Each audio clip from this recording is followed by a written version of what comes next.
जय हिंद दोस्तों, स्वागत है आप सभी का इस नए वीडियो में। आज हम पढ़ने वाले हैं आदिकालीन लौकिक साहित्य के बारे में, जो कि आगामी एग्ज़ाम की दृष्टि से बहुत ही महत्वपूर्ण है। तो चलिए शुरू करते हैं। आदिकालीन लौकिक साहित्य हिंदी साहित्य के आदिकाल में जैन एवं सिद्ध साहित्य धर्म मिश्र होने के कारण तथा रासो साहित्य राज आश्रित होने के कारण सुरक्षित रह गया, परंतु इस काल में इन दोनों काव्य धाराओं से भिन्न लोक साहित्य की भी रचना हुई, लेकिन यह लोक आश्रित होने से सुरक्षित न रह सका। अनेक कारणों से यह साहित्य लुप्त हो गया। अब विभिन्न लोक गीतों के माध्यम से लोक में जो थोड़ा बहुत शेष रह गया, वह उसमें इतना अवश्य ज्ञात होता है कि आदि काल में लौकिक साहित्य भी लोक प्रचलित रहा। उपलब्ध लोक साहित्य में ढोला मारूरा दुहा, बिसल देवरासो, बसंत विलास, राउर बेल, युक्ति व्यक्ति प्रकरण, वर्ण रत्नाकर, अमीर खुसरो की रचनाएं तथा विद्यापति की पदावली को देखकर तत्कालीन लोक साहित्य के विषय में अनुमान लगाया जा सकता है। ढोला मारूरा दुहा राजस्थान के जन जन का कष्टहार ढोला मारूरा दुहा है, जिसमें कछवाहा वंश के राजा नल के पुत्र ढोला और पुगल के राजा पिंगल की रूपमती कन्या मारवाड़ी की प्रेम कथा है। यद्यपि मूल कथा का संबंध ऐतिहासिक व्यक्तियों से है, किंतु राजस्थान के लोक जीवन से जुड़ने के कारण यह काव्य कृति पश्चिमी राजस्थान में अति लोकप्रिय है। यह एक लोक गाथा काव्य है जो राजस्थान के अत्यंत प्रसिद्ध है। राजस्थान में ढोला और मारवड़ी को प्रेम के प्रतीक के रूप में स्मरण किया जाता है। संदेश रासक एवं बिसल देवरासो की भांति ही यह भी एक विरह काव्य है, जिसका कथासार इस प्रकार है। बचपन में ही ढोला और मारवाड़ी का विवाह हो जाता है। युवा होने पर मारवाड़ी अपने बचपन के पति ढोला की चर्चा सुनती है तो उसके विरह में व्याकुल हो जाती है। वह अपने पति का पता लगाने के लिए कई संदेशवाहक भेजती है, लेकिन कोई लौट कर नहीं आता। सभी संदेशवाहकों को मारवाड़ी की सौत मालवड़ी मरवा देती है और ढोला तक संदेश पहुंचने नहीं देती है। अंत में मारवाड़ी लोकगीत के गायक दाढ़ी को संदेश देकर भेजती है। वह ढोला तक पहुंचने में सफल हो जाती है। ढाडी के प्रयत्न से ढोला और मारवाड़ी का पुनर्मिलन हो जाता है। ढोला मारूरा दुहा में परंपरागत 12 मासा का वर्णन नहीं मिलता है। इससे केवल पावस ऋतु की वर्णन है, और वह भी विस्तार से। ढोला मारूरा दुहा में मारवाड़ का वास्तविक जीवन प्रतिबिंब हो उठा है। इससे राजस्थानी जनजीवन, प्रकृति, समाज, वातावरण, लोकाचार तथा लोक विश्वासों का जैसा सरस, सजीव और स्वाभाविक चित्र उभरा है, वैसा अत्यंत दुर्लक्ष है। शैली की दृष्टि से ढोला मारूरा दुहा लोकगीत की श्रेणी में आता है। बिसल देव रासो हिंदी के आदि काल में इस श्रेष्ठ रचना के रचनाकार नरपति नाल हैं। यह एक प्रेम काव्य है जिसमें संयोग वियोग के गीत गाए गए हैं। इस कृति में अजमेर के चौहान राजा विग्रहराज या बिसल देव तथा भोज परमार की पुत्री राजमती के विवाह, वियोग और पुनर्मिलन की कथा सरल सरस शैली में प्रस्तुत की गई है। राजा बिसल देव अपनी नवविवाहिता रानी राजमती के व्यंग बाणों से रुष्ट होकर उड़ीसा राज्य चला जाता है तथा 12 बरस तक लौट कर नहीं आता है। पति के वियोग में अत्यंत दुखिन रानी एक पंडित द्वारा अपने पति विसल देव को संदेश भेजती है। अंत में विसल देव लौट कर आने पर दोनों का पुनर्मिलन हो जाता है। संपूर्ण कथा 120 छंदों में 4 खंडों में विभक्त है। बिसल देवरासों में श्रृंगार रस, संयोग और वियोग दोनों ही पक्षों का बड़ा ही सुंदर हृदयग्राही वर्णन कवि ने प्रस्तुत किया है। प्रेषित पत्रिका की विरह व्यंजना बड़ी मार्मिक बन गई है। 12 मासा वर्णन के अंतर्गत प्रकृति का चित्रण बड़ा ही सजीव बन गया है। विरह काव्य होने के कारण बिसल देवरासों में संयोग में मसलता पूर्ण चित्तों का प्राय अभाव है। इस काव्य की नायिका राजमती की आत्मा विद्रोहिणी, मन अभिमानी और जवान प्रखर है। उनका चरित्र बड़ा ही सजीव तथा विलक्षण बन पड़ा है। मध्य युग के समूचे हिंदी जब साहित्य में जबान की इतनी तेज और मन की इतनी खरी नायिका नहीं दिख पड़ती। अभिव्यक्ति की ताजगी और भावों की तीव्रता के कारण यह रचना लोकमानस में अपना अछूत स्थान बनाए हुए है। दूसरा, बसंत विलास।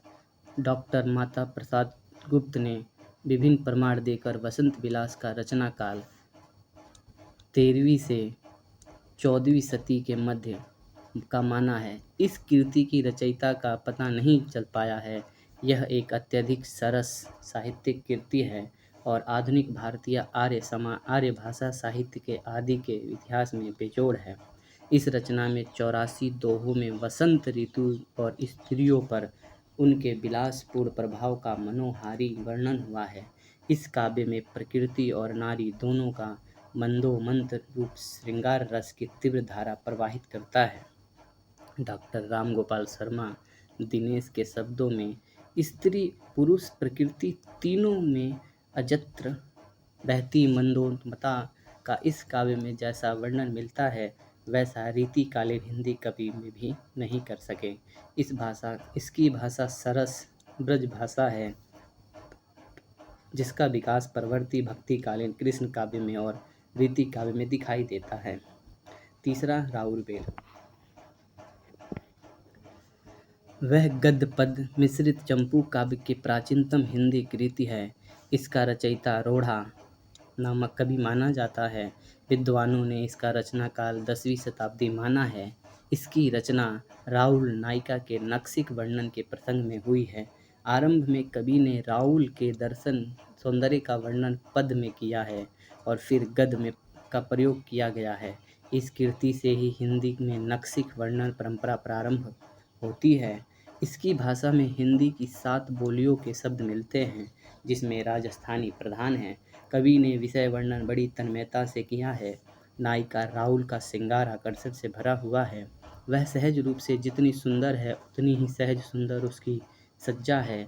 इस सौंदर्य के अनुकूल ही उसकी भाव दशा भी है। युक्ति व्यक्ति प्रकरण। इस ग्रंथ की रचना दामोदर शर्मा ने की है। 12वीं शताब्दी का यह एक महत्वपूर्ण व्याकरण ग्रंथ है। इसमें बनारस और आसपास के प्रदेशों की तत्कालीन संस्कृति, भाषा आदि पर पर्याप्त प्रकाश डाला गया है। इसकी भाषा के अध्ययन से तात्कालिक गद्य पद्य दोनों शैलियों के हिंदी भाषा में तत्सम पदावली के प्रयोग की बढ़ती हुई प्रवृत्ति का पता चलता है। अतः हिंदी भाषा के ऐतिहासिक अध्ययन में यह ग्रंथ अत्यंत सहायक सिद्ध हुआ है। चौथा, वर्ण रत्नाकर। मैथिली हिंदी में रचित गद्य यह एक महत्वपूर्ण ग्रंथ है। इसका लेखक ज्योति शेखर ठाकुर नामक एक मैथिल कवि था। डॉक्टर हजारी प्रसाद द्विवेदी के मतानुसार इसकी रचना 14वीं शताब्दी में हुई होगी। यह एक शब्दकोशनुमा ग्रंथ है परंतु सौंदर्य ग्रहणी प्रतिभा भी उसमें निहित है। उसकी भाषा में कवित्व, अलंकारिता तथा शब्दों की तत्समता की प्रवृत्ति मिलती है। हिंदी गद्य के विकास राउर बेल के पश्चात वर्ण रत्नाकर का योग भी कम नहीं कहा जा सकता है। पांचवा, अमीर खुसरो की रचनाएं। आदिकाल के शिष्ट हास्य विनोद मूलक रचनाएं खड़ी बोली में प्रस्तुत करने का श्रेय अमीर खुसरो को मिलता है। इनका वास्तविक नाम अबुल हसन था। आदिकाल में खड़ी बोली को काव्य की भाषा बनाने वाले अमीर खुसरो प्रथम कवि हैं। इन्होंने हिंदू मुस्लिमों के बीच एकता स्थापित करने का सर्वप्रथम प्रयास किया। खुसरो अनेक भाषाओं के विद्वान थे।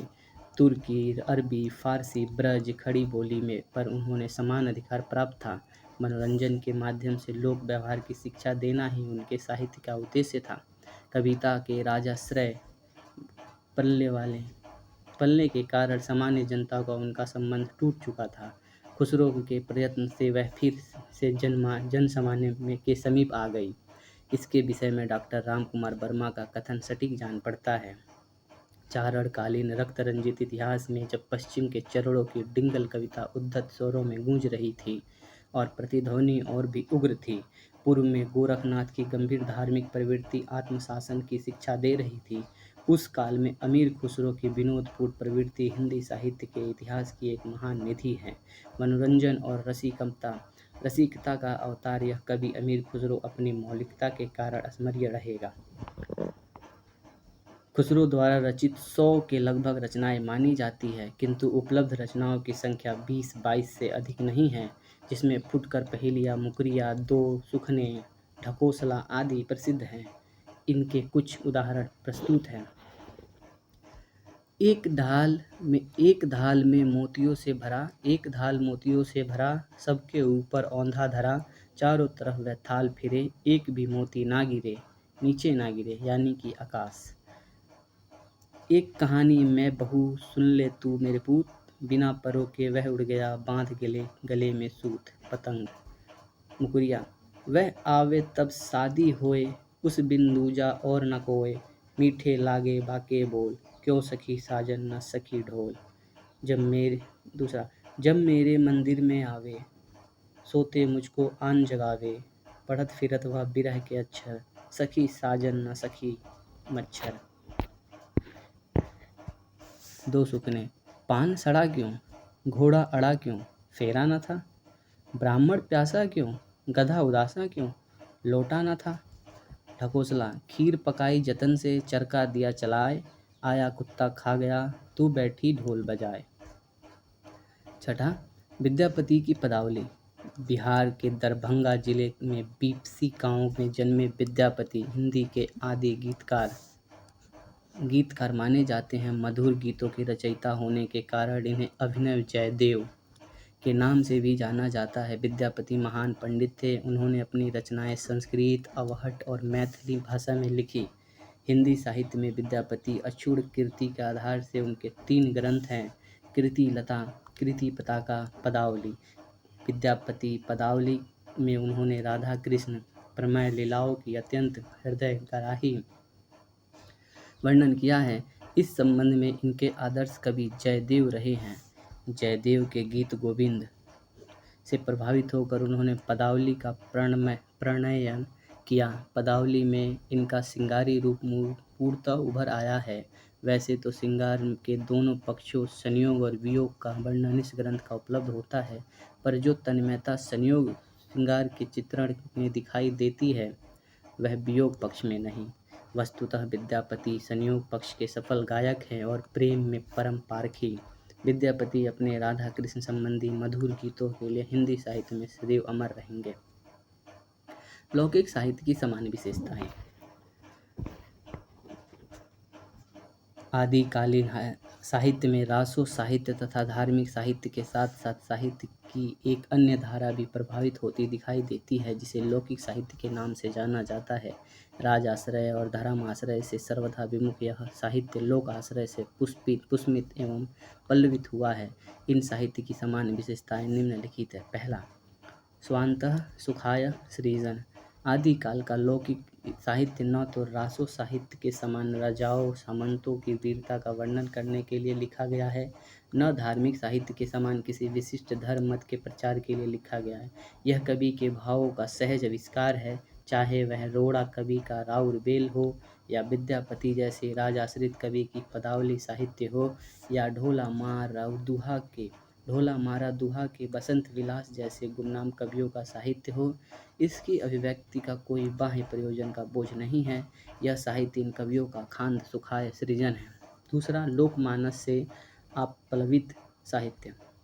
लोक तत्व के संस्पर्श के खांत सुखाए लौकिक साहित्य अत्यधिक सरस और प्रभावकारी बन गया है। रासो साहित्य में जहाँ राजाओं सामंतों के मन के हास उल्लास का चित्रण है, वहाँ इस काव्य में लोकमानस में उठने वाली हास उल्लास की तरंगे हैं। यहाँ की राजमती ढोला या राधा में सामान्य नारी जैसे भाव को प्रतिबंधित पाती है, चाहे वह भाव संयोग के हो या वियोग के। रूठे पति के उड़ीसा चले जाने के बाद राजमती जब यह कहने लगती है कि हे महेश, मुझे स्त्री का जन्म तुमने क्यों दिया, देने के लिए तो तुम्हारे पास और भी अनेक जन्म थे, तो उसमें केवल राजमती का ही वेदना की अभिव्यक्ति नहीं होती, बल्कि वासनाभिभूत पुरुष के स्वार्थ और कन्या कामुकताकाई रसिकता की शिकार तत्कालिक हर नारी की आत्मा का करुण क्रंदन एवं चित्कार अभिव्यक्त होता है। ढोला मारू रादुहा में मारू की वेदना भी तत्कालिक नारी की वेदना ही एक और स्तर है। इस कृतियों में वर्णित प्रेम महज एक शरीर आकर्षित वासना नहीं है और अशारीरिक काल्पनिक भी नहीं है। वह एक लौकिक भाव जिसमें मन और शरीर अभिन्न है, रासों और धार्मिक साहित्य के तात्कालिक राजनीतिक धार्मिक परिवेश की उपज है और लौकिक साहित्य तात्कालिक जन समाज की सांस्कृतिक गरिमा में अभिव्यक्त करता है। तीसरा, संयोग और वियोग का सरस मिश्रण।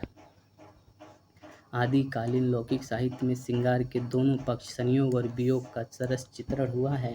वसंत विलास और विद्यापति की पदावली का संयोग श्रृंगार मात्र का इस काल को ही प्रभावित नहीं करता, बल्कि परवर्ती काव्य को भी पर्याप्त मात्रा में प्रभावित करता है। वसंत विलास में बसंत और स्त्रियों पर अनेक विलासपूर्ण प्रभाव को मनोहारी चित्र हुआ है, वह अत्यंत दुर्लक्ष है। विद्यापति की पदावली में संयोग श्रृंगार की सभी क्रीड़ाओं, भावों तथा अनुपम चित्रण हुआ है। विद्यापति संयोग श्रृंगार के कवि हैं। संयोग श्रृंगार का इतना बेजोड़ चित्रण रीति काल में भी दुर्लभ है। लौकिक साहित्य का संयोग श्रृंगार जितना पुष्ट है, उससे कहीं अधिक वियोग श्रृंगार समृद्ध है। विसल देवरासो ढोला मारू रादुहा विरह वेदना की सहज और स्वाभाविक उच्छ्वास है। चौथा, नक्सिक वर्णन परंपरा का परिणयन। राउर बेल आदिकालीन लौकिक साहित्य का एक महत्वपूर्ण रचना मानी जाती है, जो गद्य पद मिश्रित चंपू काव्य है। इस रचना से हिंदी में नक्सिक वर्णन की परंपरा का आरंभ होता है। विसल देवरासो, वसंत विलास, ढोला मारू रादुहा और विद्यापति की पदावली इस परंपरा का विकास देखा जा सकता है।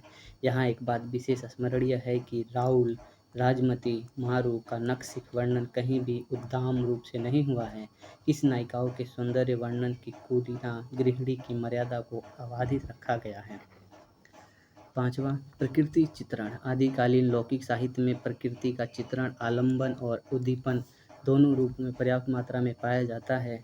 श्रृंगार और प्रकृति का रिश्ता अटूट है। विसल देवरासों में 12 मासों और तथा ऋतुओं का प्राकृतिक चित्र संयोग और वियोग में उद्दीपन का कार्य करते हैं। विरह की विभिन्न दशाओं में वर्णन में बिजलियां, बादल प्रिय विहीन नायिकाओं के वियोग दशा का वर्णन चार चांद लगा देता है।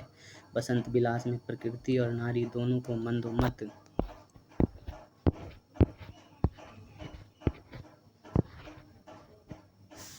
स्वरूप श्रृंगार रस की तीव्र धारा प्रवाहित करता है। छठा, गेयता एवं संगीतात्मकता। भाव प्रवणता स्वयं गेय है, इसलिए इस धारा की लगभग सभी रचनाएं गेयता और संगीतात्मकता पाई जाती है। नारी के सहज श्रृंगार से लेकर उसके मानसिक सौंदर्य तक पहुंचने की प्रवृत्ति आदिकालीन लौकिक साहित्य में प्रस्फुटित हुई है। नक्सिक वर्णन, विरह के विभिन्न रूप, विरहिणी नायिका द्वारा प्रियतम के पास संदेश प्रेषक, ये लौकिक साहित्य के विभिन्न आयाम हैं। इसी कारण गेयता और संगीतात्मकता का समावेश इस साहित्य में हुआ है। सातवां, बोली भाषा का परिष्कार। आदिकालीन लौकिक साहित्य में तत्कालिक काव्य भाषा की अपेक्षा जन बोलियों का प्रयोग हुआ है। इस धारा की प्राचीनतम कृति राउर बेल से मात्र लौकिक साहित्य की परंपरा ही शुरू नहीं होती, बल्कि बोलचाल की भाषा का साहित्य के लिए प्रयोग करने की एक परंपरा भी शुरू हो जाती है। विसल देवरासो, ढोला मारू रादुहा और विद्यापति की पदावली में भी तत्कालिक स्वीकृति काव्य भाषा से हटकर बोलचाल का भाषा सरस और सशक्त प्रयोग हुआ है। आई होप आपको ये वीडियो पसंद आया होगा। अगर ये वीडियो पसंद आया है तो वीडियो को लाइक करें, कमेंट करें तथा चैनल को सब्सक्राइब करें। बाकी हम आगे वीडियो में पढ़ेंगे, क्योंकि ये वीडियो ज़्यादा लंबी हो जाएगी। Thank you.